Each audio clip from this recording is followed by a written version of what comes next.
हम आप लोग का छोटा भाई सिंगर सत्येंद्र दीवाना यूट्यूब चैनल आप लोग के बीच में फिर आज वीडियो छोड़त नहीं आप लोग के बीच में।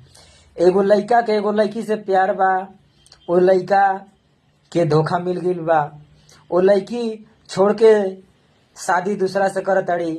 और तब शादी में वो लड़का जाता जयमाल पर, और जयमाल पर कहता एगो बात, कैसे कहता,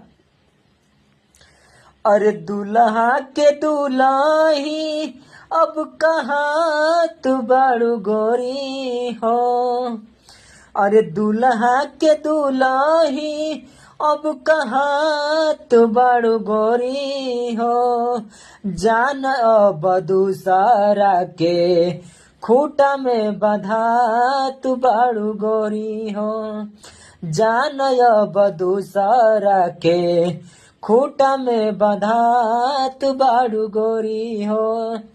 अगर गीत पसंद आए तो लाइक सपोर्ट जरूर करें सिंगर सत्येंद्र दीवाना को।